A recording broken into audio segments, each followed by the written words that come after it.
Sri, welcome. Hi, David. Wow.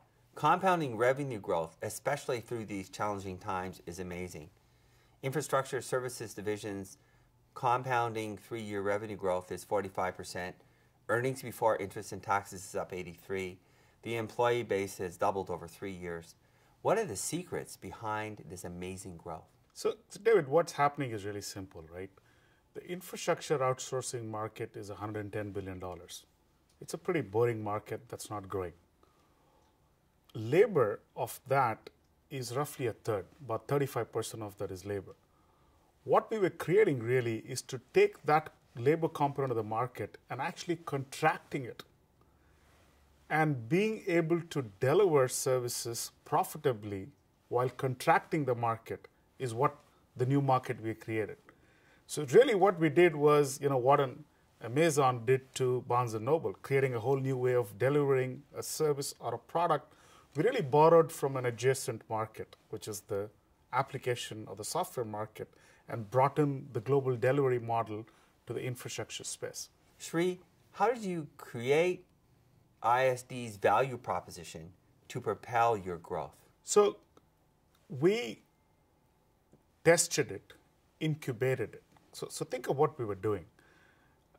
We engineered the service in a third world, in India actually, to sell it in the first world, in US and Europe.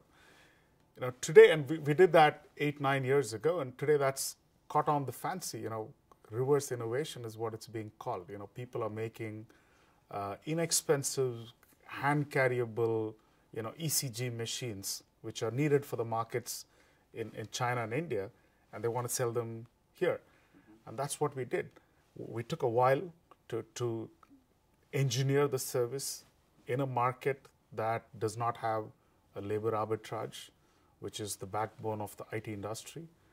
But it worked there. We were able to deliver value without the labor arbitrage. And then it was an easy sell when we brought it to the markets in North America and Europe and added the labor arbitrage benefits. It became far easier, far more compelling proposition. How are you sustaining that value proposition? So the way we thought about it is, if you go back to the $110 billion, we said the creation was around the first 1/3 of it. So we said roughly 35% is labor.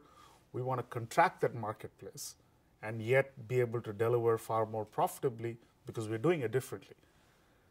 The sustenance of our growth is really to go after the rest 65% and essentially do the same. So how can we now offer data center? How can we provide assets at a lower price by shrinking the amount of assets through consolidation, through cloud, through virtualization? So sustenance is essentially doing the same strategy, but now for the remaining portion of the customer's outsourcing spend that we were not doing in the initial phase of create. Sri, when you look at other companies or your competition, what is HCL ISD doing differently that others can learn from and apply? Creation of value proposition has to happen in front of customers.